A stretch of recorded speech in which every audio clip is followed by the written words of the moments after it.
Hello दोस्तों, मैं आपका स्वागत करता हूं हमारे YouTube channel perfect place for education point. मैं आज आपके लिए रहा हिंदी क्लास। मैंने इससे पहले आपको पंचायती राज के बारे में पढ़ाया था, लेकिन मैं इस बार बहुत टाइम हो गया तो मैंने सोचा कि आपको हिंदी पढ़ाई जाए। ठीक है, आज हम पढ़ेंगे कुछ महत्वपूर्ण प्रश्न जो परीक्षा में आए हुए। ठीक है, परीक्षा की दृष्टि से हम कुछ महत्वपूर्ण प्रश्न पढ़ेंगे। तो हम चलते हैं पहले प्रश्न पे। पहला प्रश्न हमें क्या दे रखा है? खंडहर का तत्सम शब्द क्या है? मतलब आपको खंडहर का तत्सम बताना है, मतलब ये तद्भव है। क्या है? तद्भव। तो इसका आपको तत्सम शब्द बताना है। खंडहर सबसे पहले तो ये किस में आता है, किसके आधार पर? सबसे पहले तत्सम शब्द क्या होता है? उत्पत्ति के आधार पर। उत्पत्ति के आधार पर कितने 5 भेद होते हैं। एक तो पहला तो होता है तत्सम, दूसरा होता है तद्भव, तीसरा होता है देशज, पांचवा होता है विदेशज, और चौथा होता है विदेशज, और पांचवा होता है संकर। लेकिन मैंने क्या बताया था कि संकर शब्द गिनने में नहीं आता, वैसे 4 ही माने जाते हैं क्या, लेकिन ये पांचवा होता है संकर शब्द। ठीक है, तो ये तत्सम बताना है हमको कि खंडहर का तत्सम शब्द क्या है। ये तद्भव तो हम इसका तत्सम शब्द बताना है। ठीक है, खंडहर, तो इसका खंडहर होगा, खंडहर होगा, खंडग्रह होगा या खंडहर होगा। तो इसका राइट ऑप्शन होगा खंडग्रह। क्या होगा? खंडग्रह। खंड यानी मतलब होता है जो खंड, और ग्रह यानी होता है ग्रह। ठीक है, खंडग्रह इसका सही ऑप्शन। चलते हैं हम दूसरे की ओर। दूसरा हमें दे रखा है दशानन किस समास का उदाहरण है। आपको बताना है कि जो दशानन है वो किस समास का उदाहरण है। सबसे पहले तो हम दशानन का विच्छेद कर लेते हैं। ठीक है, दश धन आनंद। 10 यानी होता है 10 और आनंद यानी होता है सिर। ठीक है, तो 10 और सिर किसके होते हैं? रावण। ठीक है, तो हमें इसमें पहला पद प्रधान भी नहीं होता और दूसरा पद भी प्रधान होता है। इसमें पहला और दूसरा कोई पद प्रधान नहीं होता है, इसमें तीसरा विशेष अर्थ निकलता है। जैसे आपको बताइए 10 और आनंद, इसका कोई मतलब नहीं है, तो ये तीसरा पद इसका विशेष हो गया, मतलब ये अर्थ निकल रहा है तीसरे विशेष अर्थ का। ठीक है, तो क्या आ जाएगा? अब आपको बताना है ये कौन से समास का है दशानन। तत्पुरुष समास का, बहुब्रीहि समास का, अव्ययीभाव समास का या द्वंद्व समास का। तो ये दशानन समास का उदाहरण है बहुब्रीहि समास का। किसका? इसमें दोनों ही पद प्रधान नहीं होते। ठीक है, बहुब्रीहि समास में दोनों ही पद प्रधान नहीं होते और अव्ययीभाव में पहला पद प्रधान होता है, और द्वंद्व समास में पहला और दूसरा दोनों ही पद प्रधान होते हैं, और तत्पुरुष में दूसरा पद प्रधान होता है। ठीक है, तो हमें ये दोनों ही पद प्रधान नहीं होते तो कौन सा समास कहलाता है? बहुब्रीहि समास। ये ध्यान में रखना, मैंने चारों को बताया है आपको। इसमें पहला पद प्रधान होता है, इसमें दूसरा पद प्रधान होता है, इसमें पहला और दूसरा पद प्रधान होता है, और इसमें पहला और दूसरा दो ही नहीं होते, कोई तीसरा अर्थ निकलता है। ठीक है, अब चलते हम तीसरे की ओर। तीसरा रहेगा घोटक का पर्यायवाची शब्द है। आपको घोटक का पर्यायवाची शब्द बताना। ठीक है, घोटक घोड़ा, घड़ा, गधा या हिरण। क्या है?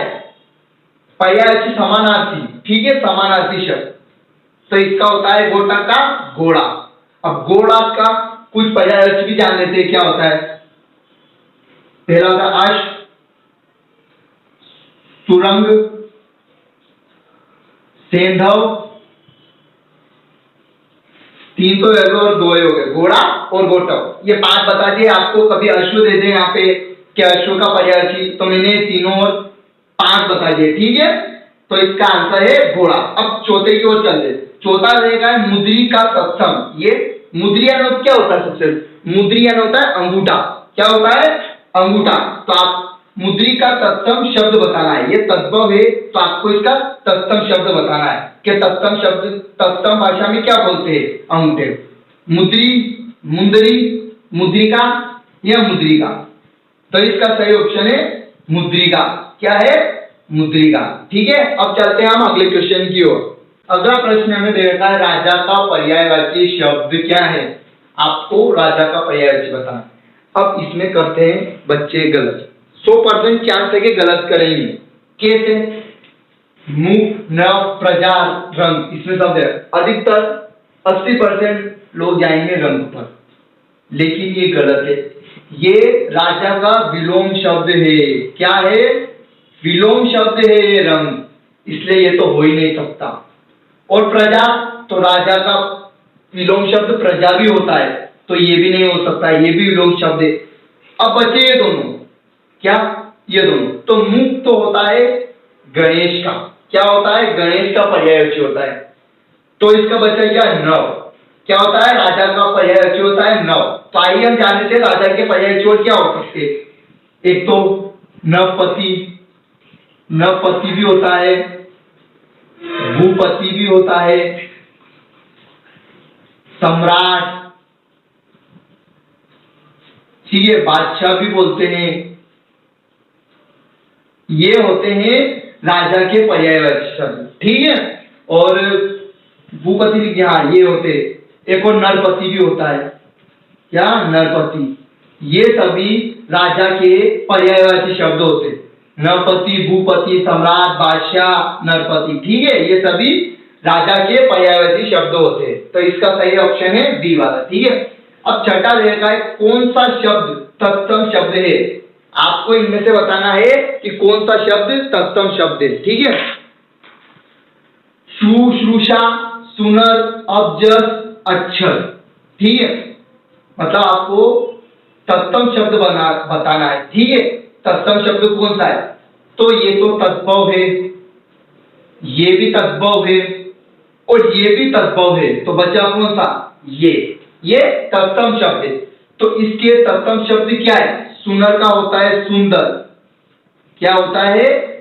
सुनर को सुंदर बोलते हैं। और अब्जस को बोलते हैं अपयश, और अक्षर को बोलते हैं अक्षर। तो ये इसके तत्सम है, ये नीचे दे रखा है, ये तत्सम है, और ये ऊपर वाले तद्भव। तो इसका सही ऑप्शन है ए वाला, ठीक है। आपको तत्सम बताना था, तो इसमें से ये तत्सम शब्द है, ठीक है। अब हमें क्वेश्चन नंबर 7 दे रखा है, विश्व हिंदी दिवस कब मनाया जाता है? क्या बताना है? विश्व हिंदी दिवस कब मनाया जाता है? 14 सितंबर को, 10 जनवरी को, 15 सितंबर को, या 10 नवंबर को? बताइए।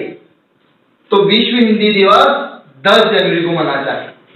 तो बताइए कब मनाया गया था? कौन से सन में पहले मनाया गया था? तो ये मनाया गया था 10 जनवरी 1975 को। और कहाँ मनाया गया था? ये भी पूछ सकता है कि प्रथम विश्व हिंदी सम्मेलन कहाँ मनाया गया था? तो ये मनाया गया था नागपुर में। कहाँ मनाया गया था? नागपुर में, ठीक है। और इसका उद्घाटन किसने किया था? तो इसका उद्घाटन किया था इंदिरा गांधी ने। किसने किया था? इंदिरा गांधी ने, ठीक है। तो इसका सही ऑप्शन है 10 जनवरी। और 14 सितंबर को राष्ट्रीय हिंदी दिवस मनाया जाता है। मतलब भारत के हिसाब से 14 सितंबर को मनाया जाता है, और विश्व हिंदी दिवस 10 जनवरी को मनाया जाता है। तो इसका सही ऑप्शन है 10 जनवरी। हम चलते हैं क्वेश्चन नंबर 8 की ओर। क्वेश्चन नंबर 8 का क्या दे रखा है? जिसकी पत्नी गुजर चुकी हो के लिए एक शब्द बताइए। मतलब जिसकी पत्नी गुजर चुकी हो, उसका एक शब्द में उत्तर बताना है। उसको विधवा बोलते हैं, विदुर बोलते हैं, विधेय बोलते हैं, विदो बोलते हैं। तो अधिकतर बच्चे विधवा करेंगे, लेकिन जिसका पति गुजर चुका हो उसके लिए शब्द होता है विधवा। लेकिन जिसकी पत्नी गुजर चुकी हो उसके लिए शब्द होता है विदुर। क्या होता है? विदुर। यानी जिसकी पत्नी गुजर चुकी है ना, उस आदमी को विदुर बोलते हैं, और जिसका पति गुजर चुका है उसको विधवा बोलते हैं, ठीक है। तो आज का सेशन हमारा यही समाप्त होता है।